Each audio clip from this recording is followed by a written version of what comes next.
Sasha in the normativity versus description. Sasha, do you not follow me? Unbelievable. I was trying to ping you in here. Sheesh. All right, carry on.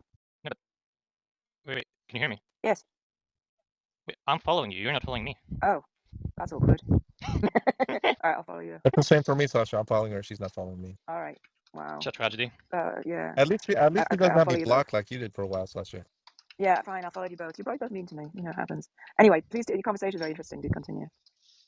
Okay. So, I mean, when I'm asking you by what standard are you judging Nazi Okay. Germany? Just forget the like initial, just the most like I don't know subjectivist answer that I think you want to like run your reductors on it. That's like not I don't know sugarcoating it. It's what I think I would endorse. It's a normative perspective I'd occupy once I like was properly informed and reflected on the questions carefully. But the judgments that you make are based on the language that you use for the judgment and the definitions that you have used for the terms that you use are reflective of your own standards, and that's what I was trying to say. By which gives you license to judge Germany, judge God during the flood, and so forth. And so I guess what I'm saying is it's interesting because it's actually related to what Jack and I were talking about for a very long time yesterday, which is about regimes and things like that. I don't know if you know the language. You probably do. Do I know what a regime is? Yeah, and legitimacy. I was. We talked about. I think I know what a regime is. Yeah. But I was using it specifically to refer to a normative domain, so it would be relative to that. So it would be something like the regime of chess, or the regime of laws of New York State, or the regime of commands that some parent has instituted in some household, or whatever. I Right. think you're talking about like a set of institutional norms appropriate to some institution, right? Well, it doesn't even have to be institution, right? It could be the prescriptions that like govern, right? Like, in other words, the You're cutting out a bit, sorry. The card make out. as well. Hard to hear me on this.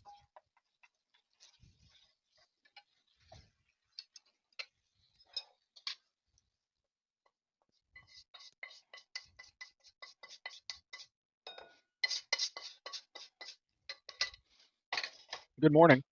Good morning. Good morning. Mr. Fred, you should be happy you made it in the room before I did because I have you blocked. Wait, who do you have blocked? So the reason why I was talking about regimes was because John had brought up the idea of legitimacy, right? And I was just saying that legitimacy is relative to a set of prescriptions. But given a set of prescriptions, some actions or states of affairs, right, will be legitimate relative to that. And I was just calling that set of prescriptions a regime. But it doesn't have to be an institution. That's what I'm saying. Yeah, I think that's exactly the same thing I was talking about with him. I called it like a normative Yeah, perspective. right, exactly. Right. And so if I'm going to use Jack's language, what we used yesterday is that under your regime, Sasha, that you deem the actions of God to be murderous in a normative sense, and that Yep. and you're considering that to be legitimate under your regime. And I mean, I so, think all regimes sort of legitimize themselves to some degree. right, and that's all I was trying to say. And so what you were not respecting was God's existence, His authority, His prerogative, and His legitimacy, because although you might acquiesce that under God's regime, it is legitimate. It's just trivially true that's the case. But as you're working within your view of normativity, His actions are illegitimate. Yeah, that's right. I mean, like to say that he has authority and so on, right? All of those are statements made from a normative perspective, right? And that's a normative perspective I don't share. And all I was Like, trying to say is that this view is based upon your regime, so to speak, and you're claiming it to be legitimate, and you're assigning illegitimacy to God's regime in virtue of your own standards, or and that's what I was trying to say. I mean, that's right. I think that's what everybody does. And then I don't think there is some like legitimacy you can assign to a normative perspective outside of a normative perspective. and then so the conversation with Jack yesterday had to do with authority, things like power, and the questions regarding does might make right, things like that. And so the Yeah, I question mean, I would pose to you is, do you have the authority to render God's actions illegitimate, that kind of thing? yeah, I mean, if authority is taken to be normative, I have to use the word. If I take authority to be a normative notion, then yeah, of course I do, right? From the normative perspective I occupy, I do have the authority. It's like, if you by authority you mean something like sort of like a thick normative concept. I mean, I don't know. I don't Is really care there a about way that. for you to demonstrate that authority, or just accept it within, as a truth without the necessity of actualizing or demonstrating, I should say, that authority? Yeah, I don't know what you mean demonstrate the authority, right? It's just in the normative perspective I occupy, I have the authority to condemn God. There's nothing to demonstrate. I'll give you an It's like example. not that sort I'll of give thing. you an example. God demonstrates that a person's view is illegitimate, or actions are illegitimate, and therefore he is saying that But by my doing what though? Like what is he doing to show they're illegitimate? uh, thinking that God is a murderer. How about that? And No, I'm just so saying, what does far, God do to show that someone's else's perspective is illegitimate? that's what I'm trying to get to, right? And so to demonstrate that authority, he has the power to send that person to hell. And virtue of the person being powerless to stop that, it demonstrates his authority of legitimacy, not Yeah, just so by no, I mean, I mere. understand what you're saying, but this Okay, just like runs into a dichotomy, right? Either you're just making an inference from like an is to an ought, right? It's like that's sort of illegitimate, or as in like you're saying, because he has the power to send me to hell, therefore I ought to respect his authority normatively, right? well, I didn't That I say think that. that No, I that didn't I say think is that an though. no, I understand, right? It's a dichotomy, right?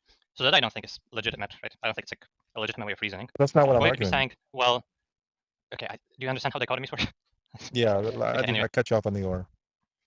right. So, or you're saying there's this like principle within the like I don't know normative perspective of God of might makes right, right? If somebody's able to send you to hell, if somebody's the creator of the universe, that legitimizes their moral perspective. But of course, you can make that sort of statement only from the normative perspective that you already occupy, right? Since I don't occupy that perspective, I'm not gonna be moved by that sort of sentiment. Okay, so, and no one's saying you should be moved by the sentiment, right, or that you ought to recognize God's authority. There's no obligation for you to do so, in the sense of um, that your worldview says that you have a regime that's legitimate, which is contrary to God's regime, which views his actions as legitimate. And so what I'm saying is, in if we're to assume that you are a creature and that God is a creator, and God does have the power to send you to hell, and you don't have the power to do anything, but you do have the right to sort of sit in hell and complain about your disposition and so forth. But I think to the observer like myself, I would say, okay, God has proven his authority and legitimacy and power, where Sasha only has feelings. Yeah. So again, if you're in the normative perspective, or you think that God being able to do those things sort of entails that he has legitimate authority, sure, you can say that, right? You're just saying there is a subjective standpoint I can occupy, and from that I can make the inference from God having certain powers to his authority being legitimate. Or else you could try to say, well, someone outside of that perspective would also have to agree with me. But that I think is just to commit the, ought is fallacy. And so I don't know where you're getting with the Izot fallacy, because no one is saying you ought to consider God's regime as legitimate. But if these things are true, it is also true that there are consequences for this, and it's just the case that you either acquiesce to God's legitimacy or you don't. And if you do, there are consequences, and if you don't, there are consequences. And I just I think mean, that that's just saying there are Mhm. some like descriptive attachments. Right? The structure of the world is such that if you occupy and act in line with one normative perspective, things are going to work one way, and if you don't, things are going to work another way. Like, Yeah, that's fine. so that's Yeah. descriptive. There's no normativity there that you ought to do one or the other. Yeah, you can just say, if you value not going to So hell, then it I'm might just be like saying that rational for you to there do is those no things. Izot fallacy there. That's all I'm trying to say. I mean, I told you the disjunction, right? I mean, is John not just saying the power confers the legitimacy, which seems crazy? That's the question I I wanted don't to think kind he's of even saying pose that, back right? yesterday. I mean, He's not saying I that? think no, because Daniel later on in the discussion said, okay, let's take away God's power, and now he has a regime, and now he has, have these commands and so forth. Now, if you, without these things of his ability and power and might and so forth, to enforce his legitimacy, the question of legitimacy did come up, and he asked me, would you obey? And what my answer was that if of my own reasoning, see that it is good, be it better than my regime. And if it's a case that I see there is a goodness in it or rightness in it or all of these things, that I can, even without that power, acquiesce in that way. That was my answer. Yeah, if you already have certain like evaluative stances, then you might think, okay, actually, this like other evaluative stance gets better at the idea that I was trying to get across. Sure. And I don't, like, it sounds to me like you're saying, in terms of normativity, my perspective is just as legitimate as God. It's just God is stronger. Like, sure. But in that scenario, Sasha, we took out the mic, right? I mean, I explained that scenario as well. Mhm. It's just if you already have the normative perspective that's like sort of in line with God's normative perspective, but God actually gets at the ideas behind your normative perspective better, then sure, you're going to be moved Because to change your normative because the perspective. characteristic was such of being a mob boss, a thug, you know. Yeah, I understand, but like, Right. if I don't occupy that sort of perspective where I have much overlap with God, and He has no power over me, there's like nothing that would move me towards like agreeing with Him. Right. And so Like if He says like, I don't know, drowning children is okay, and like out of the LGBT people and so on.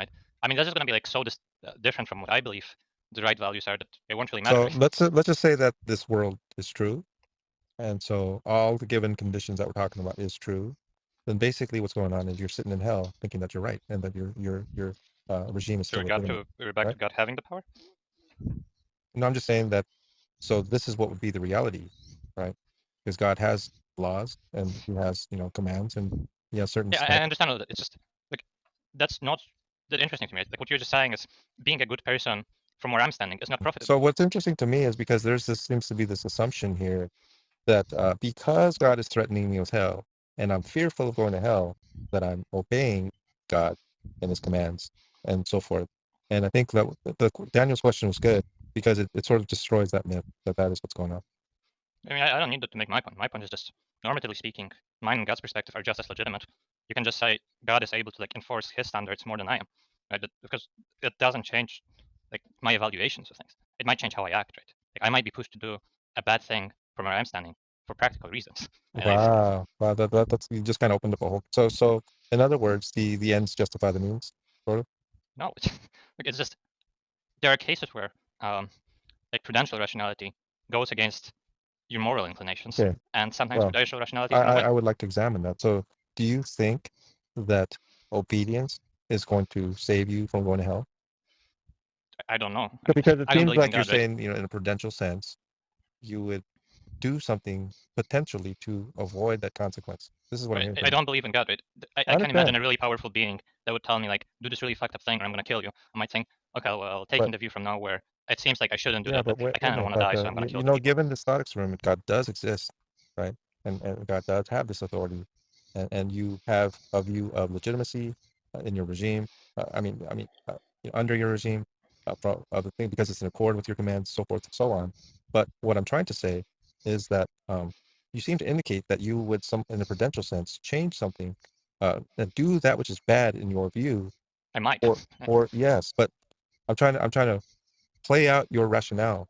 And so what you consider bad is going to result in what consequence do you think you're going to avoid in this world?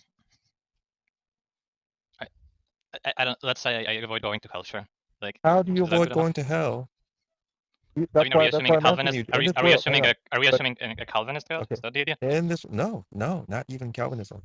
Okay, we're I mean, I talking. think the standard conception of No, the no, I'm Christian not God is talking that like Calvinism. what you do matters towards your This is salvation. why even the Arminian, even the person who believes in libertarian free will understands that no man is justified by the obedience to the law. Therefore, by being obedient to the law is not going to save you from hell. Like Arminian is also like really smart. Right? You agree that most Christians think that what you do in this life matters towards your salvation, right?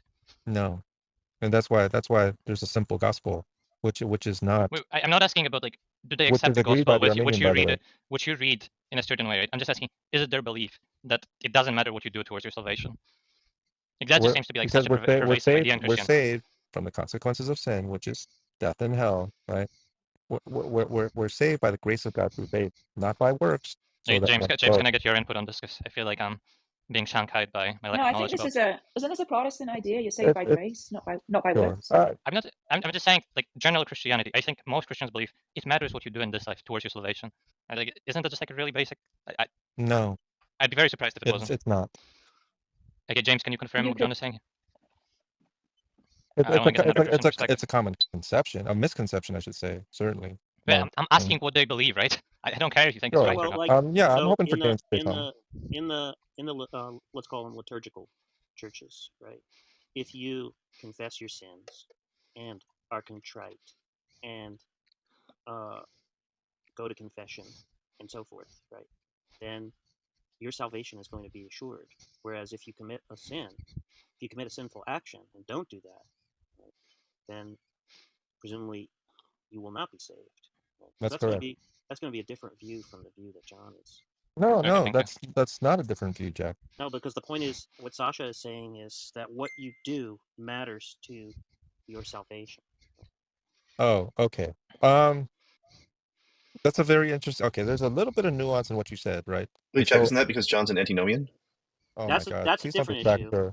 Yeah, Oh, come on. So I'm trying to address, dude. Anyway, what I'm trying to say, Jack, is within Protestantism, there is this notion that we're saved by grace through faith, not by works. Now, it talks about Abraham. Abraham believed in God, and it was credited to him as righteousness. In other words, he was imputed that righteousness without any works. Now, what Paul says, he goes on to say this was before he was circumcised. This was before he took Isaac up to the mountain. So it was not these actions that Yeah, granted but him righteousness. you're getting But you're getting into it I just wanted to theologically. conclude. I just wanted to conclude that James talks about where there is that faith, it's these works that's evidence of that faith. And so, in other words, these works will occur, right? Such as circumcision, such as taking Isaac up to the mountain, and so therefore, it's the faith that saves, and not these works, even though the works are there. And so, these actions are necessary in a sense, because that is just simply, if faith is like a cart, so to speak. A lot of people give the analogy that's attached to the horse. It's the horse that's the active thing, but faith will actions will follow necessarily. Yeah, but I don't think Sasha's. My guess is Sasha's not interested in pursuing the theological issue. Okay. She was just invoking the idea that what you do makes a difference to your salvation, which might not be a view that you have. The way that I would say it is that what you do is instrumental to your condemnation, but what you do, that does not save you. Yeah, but the point That's is, the way I understand it. there's going to be some Christian views, right, where you where you have to make a choice. Don't do this if you don't want to go to hell. That's all that Sasha's talking about. Yeah. Now, I feel when like you could you just say tell that, me what even kind of God you have in mind, right? Like, you, tell me, is the well, God gonna change what he does to me after death, depending on what I do, right? That will give me like an answer of, yeah. would I change my actions? So in other words, if you're saying that your actions, meaning that you will believe that Christ died for your sins, that you believe that he rose from the dead, as Jack said earlier, you confess your sins so that God purifies you from all unrighteousness. Given these sort of conditions and actions, what Jack is saying is that you will be saved from the consequences of sins already committed. Right, look, just tell me, does God change something about my afterlife depending on what I do in this life? Then I can tell you, like, would that impact my Well, actions? the question I would say is do and believe. It depends on semantics there. I don't believe that a belief is an action. I don't know how you look at it. Some people do believe that, I think that attitudes or actions. I think you might not agree, Sasha. And so, I don't think I'm just gonna say, okay, I'll work to change my beliefs or something, right? That's certainly an action. I feel like this is just like a a lot work, more wait, difficult wait, than wait. it So needs you to be. wait a minute. So you work to change your beliefs. According to my understanding, that's not possible. It's almost like saying you're going to choose a belief. I mean, of course you can, right? If you like Well, read a book about communism, well, you're gonna acquire okay, some new beliefs about communism, right? okay. Now, Had you not done that, you wouldn't have okay, acquired those beliefs about communism. okay. So about choosing your beliefs, right? We're specifically talking here about the avoidance of hell. And so, no, this belief is a gift of God, right? Even if you're a synergist, it's still a gift of God. And so in that sense, we're Okay, I given guess the then I gift. can't do anything to, ensure my salvation or something like that. So then, yeah, I would act the same, even if I thought God existed. Well, no, I mean, you could try in vain, right? But I mean, if I basically, think it's in vain, then I wouldn't try.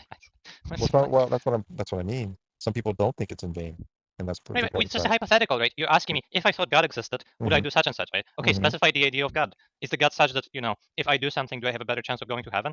If so, I guess I'll do that. If not, I don't care. Yeah, and the answer is no. Yeah, Okay, then remember I it's guess I That would would act be the my same. answer anyway. yeah, it's just a Calvinist God. Okay, No, then I would I'm act the trying to same. I explain it. don't That's the understand. Now it's not Calvin. Maybe it's more akin to Protestant. Would be now what Jack was saying is still the inclusion of faith. It's just a little bit of different understanding of faith and works, not faith alone, as a Protestant might think. So it's not really Calvinism. It's more of Catholicism and Protestantism that's in question here. But even within Roman Catholicism and Eastern Orthodox goes into that as well. It's the case that faith is essential. In other words, I've heard Steph claim that you can choose to believe in God, you can choose to repent, and so on. So that's not just Protestant. yeah, okay. So Steph is an Armenian who believes in libertarian free will. So she's going to say that you can choose in a synergistic way, right? That just means it doesn't mean like to the exclusion of God. So even though she says that you can't, that you can choose God or choose to believe in God, even right, or Christ in this case, um, the way she's saying it is specifically under the paradigm of synergism. Yeah, but the theology doesn't really matter for the purposes of the discussion, Okay. right? Because the idea is simply that if the God that exists is one who institutes a set of commands, right, which make a difference, the obedience to makes a difference to your salvation, that can then give you a practical reason to change your behavior. That's all that Sasha's talking about. Right. Now, you may not believe in a God like that. That's Mhm. fine. Yeah. But Okay. Sasha's saying that if it's not a God like that, then Sasha has no practical reason to be in accord with those commands. Okay. So let's explore what's. Yeah, you're right, Jack. We should explore what Sasha's saying. And so Sasha's basically saying that if it is the case that actions can avoid the consequences, given the world that God exists, then Sasha would do the things to be in accord with that to avoid the consequences. And if it's the case that the actions do not affect the consequences, there's literally no point in doing that.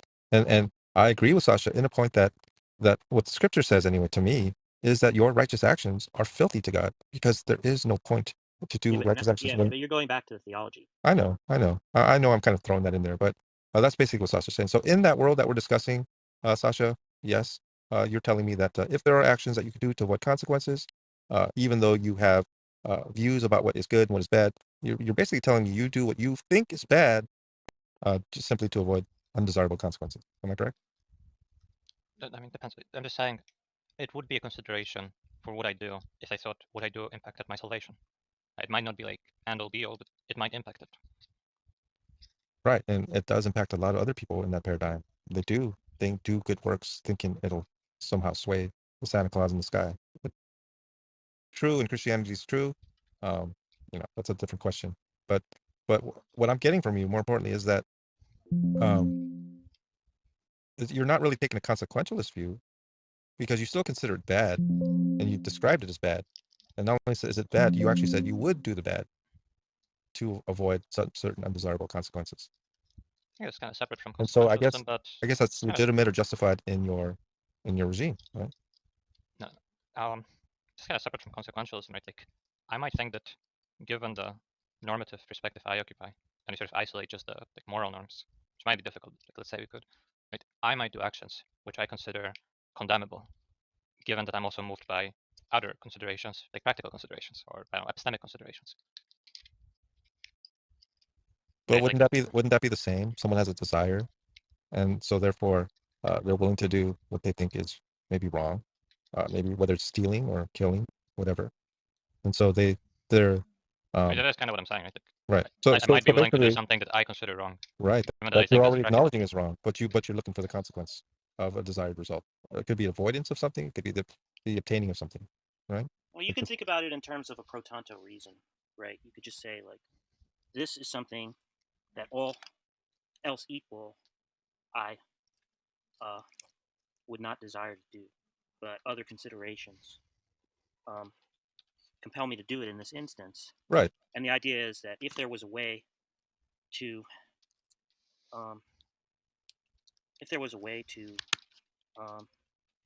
sort of meet that consideration without having to do this thing, that would be preferable. Exactly. And so the example I usually give something like that is you have gangrene.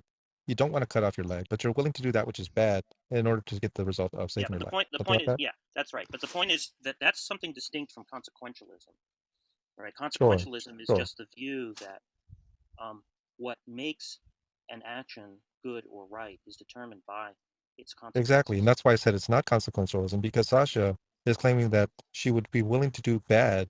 She doesn't claim it's good. She says it would be bad to avoid certain consequences. And so I was saying that's not consequentialism. It would only be consequentialism if Sasha's saying that bad is not really bad but good. I don't think it's like really related to consequentialism. No, it's not. Yeah. Whether I'm consequentialist or deontologist or whatever, I could make the same point. I just sometimes my moral concerns get overridden by my practical concerns. Now, or more so than practicality, couldn't it just be an overwhelming desire? That's kind of what I mean by practicality. Okay. And so if someone has just overwhelming urge to taste human flesh or something, then I guess in your regime, you're saying it is good to uh, to kill another human being to achieve that goal, or would you say it's bad, but you do it anyway because you want the consequence? Yeah, it's bad from like the moral stance, but just you might still do it because, I mean, for another person they might just think it's good, right? Because I have heard Sasha tell me this. They say, well, you have a desire. It's reason giving to kill another human being. It's rational to achieve that goal. And so they say that it is good to kill another person to achieve that goal. I mean, this is the language they're using. Yeah, I mean, I don't think I would say that makes it good. It makes it like practically rational or something, right? Insofar as that set of reasons is concerned, sure, yeah, you have like some reason to do it if you want to think about it in those terms. So You might you still don't think think that that like acting I mean, rationally? this is basically more of a semantic issue, right? Because Sasha's trying to draw a line between moral and practical reasons, right? But there might be people who just don't really separate those two things, right? They're just going to say that whatever you have a desire to do confers a reason, right? And it's just a question of weighing which reason is strongest, right? And so if you think of the good, and so then what you're going to, in that kind of language, right, the good is just going to be whatever you have most reason to do, something like that. But it's not, there isn't really a substantive issue Are there. you saying that you could do carbon wrong? What'd she say? she's cutting. You're Never breaking mind. up. I'm breaking up. I'll do it later. Yes, I think you're just, John has talked to some people who say, oh, if you have a desire for to eat human flesh, then human flesh is good, right? Some people he's talked to will say things like that.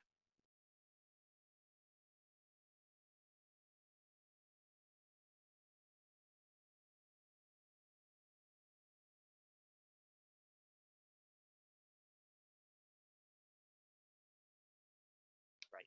Or more Subjectivists. specifically, it is good to kill another Yeah, human being it's to good to achieve your goal. kill. Yeah.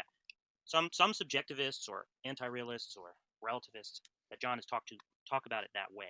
But it's really not, for the purposes of this discussion, it's not really, it's really more of a semantic kind of difference than a substantive one with the language that Sasha is using, where Sasha is sort of distinguishing moral from practical reason. Right.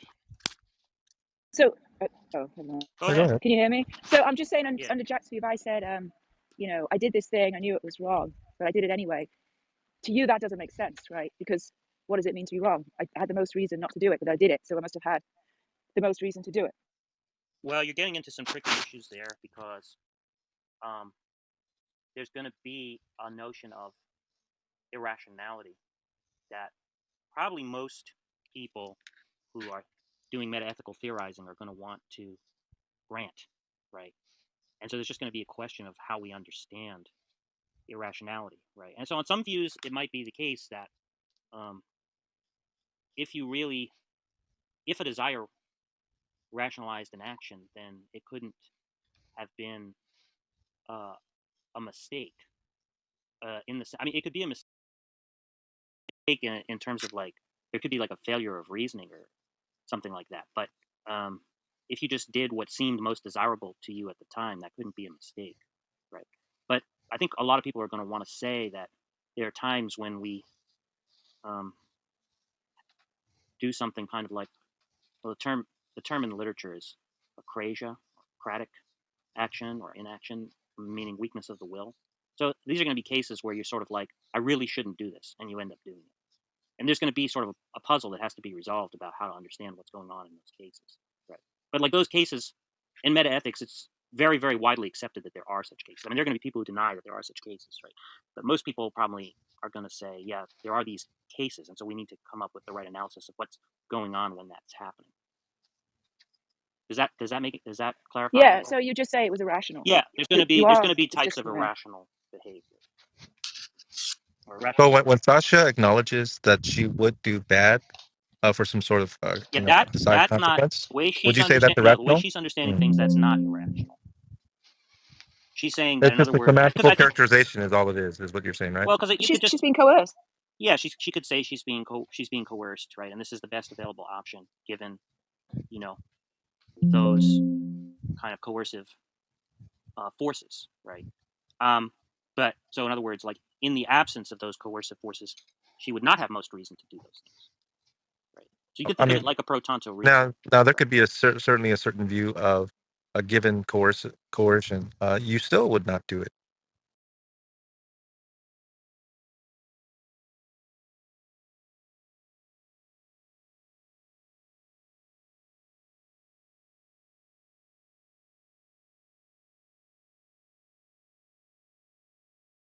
Yeah, well, because you there are believe going to it's be bad.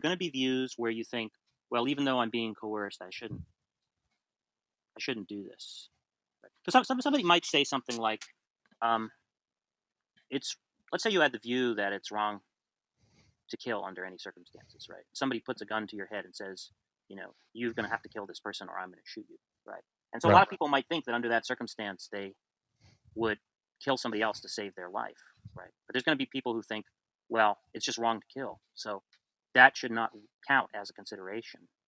The fact that somebody has a gun to my head shouldn't count as a consideration to trump that prescription because it's just categorically wrong to kill. Have you ever heard Jim and the Indians by any chance, I Jeff? don't know what that is. It's an example where Jim is supposed to. I think there's like 20 Indians or something, and if he just kills one of them, then Jim is not going to get killed, and all the other 19 Indians will be set free. And so that's the ethical dilemma. Whether Jim should kill that Indian in order to save 19 and himself, or not kill that one Indian. Yeah, well, these are sort of standard thought experiments. A lot of them involve trolleys. They're called trolley problems, where you sort of imagine that you're at a switch where you can move a trolley to a different track. And so, like, if somebody's like tied to the tracks, right, and they're gonna die, the trolley's gonna run over them, but you have a choice to switch the trolley to a different track. Would you do so? And they're going to be like various hypotheticals. Like, let's say the person on the first track is your wife. Would you switch the trolley to the other track if there's like two strangers tied to the other track? So in other words, would you basically arrange for the trolley to kill two other people in order to save your wife, right? And so maybe you would do that, right? But there are probably going to be ways. There's probably going to be a limit. Maybe you would not save your own wife if it meant that you'd be causing the death of 50 people, right?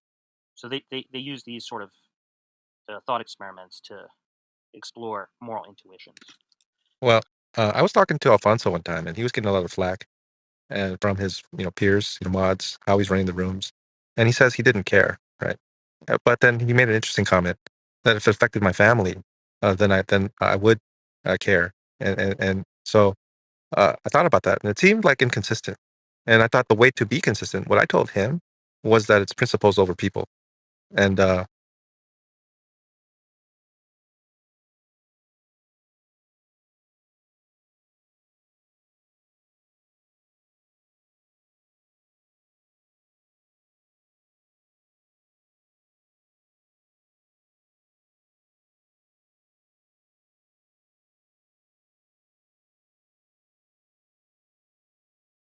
of course he didn't view he viewed it a little bit more practically, I think. And so, are there any because that is my view, by the way, about principles over people. And so, is there any? What if one of your principles is protect your family?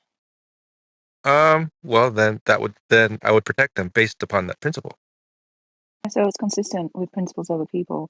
No, I think it's sometimes when you start to compromise these principles because of people. I think you can always build a new principle, which helps you, put the people you want first and stay in line with the new principles. Yeah, I mean, I suppose, so the principle is inclusive of people, like whether it's friends, families, that's what you're saying, right? So I mean, you could include like a specific person by name. yeah, and so I guess I work with a different paradigm of the principles that are not, subjective in that sense. And so I think about God's laws and the principles of these laws and commands. No, And like they're so, subjective just because they include a specific person or something. right. So I'm not concerned with whether God's laws are subjective or not, really, more so than my acknowledgement of the legitimacy and power of these principles. And so I think my obligation is to abide by these principles. And so even in scripture, it says, hate your father or hate your mother, your brother, or whatever it says, follow me. That's based upon the principle that the Christ outlined, so to speak. I mean, in a way, I feel like that is actually a principle naming a specific individual by name, right? It's kind of funny. Yeah, it's like saying the principle says that this specific individual, namely God, needs to get this sort of treatment given the principle. Okay. Yeah. So yeah, there's certainly a priority there. Worship the Lord your God and serve Him only. That's a principle that's centered around God. Sure. I mean, yeah, a person, if you want to even put it that way. Yeah.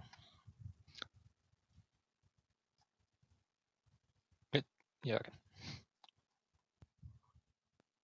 And so the principle in recognition of God would supersede any personal interest regarding our fellow human being or whatever.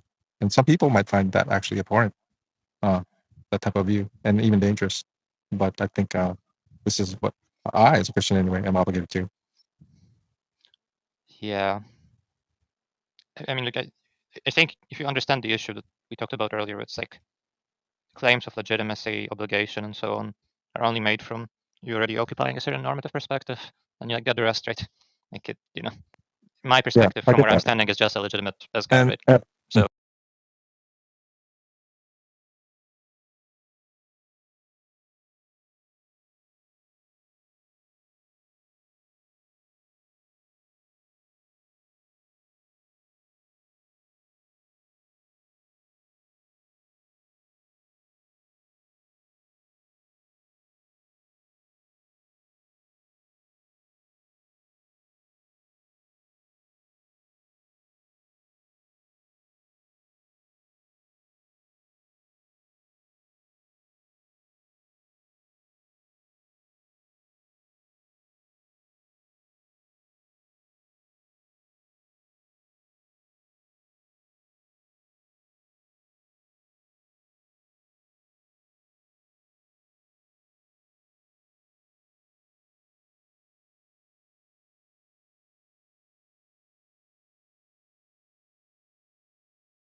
you know, And the discussion I wanted to have with Jack yesterday, it wasn't that it was my view. Maybe he might have thought that, but it was that I was trying to work within the subjectivist view to, to label anyway, in name only, God's morality as being mind dependent, sense dependent, so therefore subjective. And so we're exploring, but the subjectivity is immutable, right? Doesn't change on a whim the next day. So we're considering all these things and just slapping the label of subjective morality there, and the entailments of that. And by the end of it, everyone seemed to be in agreement. Yeah. And it says, that's the case. And I was thought, okay, if that's really the entailments of it, you guys right now don't seem to have a problem with it. And so, like, how come I get a lot of visceral reaction if this is the case within a subjectivist view? Is it it's because not like people are like. I mean, it's almost like from my perspective, it's not only legitimate, like almost required that I try to bring people towards my side, right? It's like you can still have your moral sensibilities and so on. Like it makes sense that if I think that I don't know, killing kids or something is wrong, then I'm gonna try to get people to stop killing kids. Okay, so very good. So, what I was speculating was a few possible reasons for this emotional, because intellectually they seem to be accepting of it, but there seems to be a very visceral reaction. And I was trying to talk about it last night. Didn't get a chance to. But is it the case that you think that God does not exist, therefore you are just completely deluded in giving legitimacy to some falsehood, and therefore it's not just hurting you, it's hurting me and society? And is that the type of anger that's being evoked here? Is it kind of like, well, I want my view, like you Oh, it's said? about anger, but I mean, It's yeah, it's definitely like, anger for sure, but the question is why, right? Because intellectually no, they seem it's to be accepting of it. yeah. I'll tell you what. I don't think it has to be understood as anger. I mean, I'm sure that's how it manifests in some people, but like, if you thought somebody, like I don't know, thought homeopathy was like just the thing they needed to cure cancer, and you didn't want the person to die, I mean, I feel like you would be trying to convince them out of it, right? So it's like Well, I you mean, have this I normative wouldn't, but consideration anyway. that like I don't want this person to die, right? I think it would be bad if they died, and the only reason why they're not aligning their actions with what I think would maximize that is because they have this mistaken belief. It's not even like it's like even outside of the realm of me telling you what I think is morally legitimate and you telling me what you think is morally legitimate, right? If I just think that just how you order your values depends on some falsehood, like that's almost reason enough for me to like tell you, well, Okay. you should rearrange your values given that they're based on a Okay. false assumption. So let's examine this. I'm going to give an example of a drug addict. I want them to be off of drugs to improve their lives, to be happy rather than miserable, and all of this stuff. But they're very obstinate in their situation. They're very powerfully addicted, right? And I do genuinely want what's best for them. And anything that I say, they're just hand waving, right? Now, given the circumstances, I think my emotion would be that of sadness rather than anger. Yeah, And but so, it's go not. ahead. That might be if it was just a drug addict using drugs themselves. Yeah, you'd just be sad for them, but you'd be like, that's up to you. But the analogy is they're giving their children drugs. They think drugs should be like mandatory in society. You know, they want to ban all the things that would get you off drugs. If that's the case, then I think you would. Yeah, that makes sense, Adi. So it's two things. That's what most atheists believe. But it's also believing false things. Unfortunately, you're breaking up. You know, it's annoying. Yeah. Yeah, I wish I could hear what you just said because I think it's important. I'm just saying there's a societal anger based on that, but there's also just an intellectual sort of contempt for people who believe dumb things.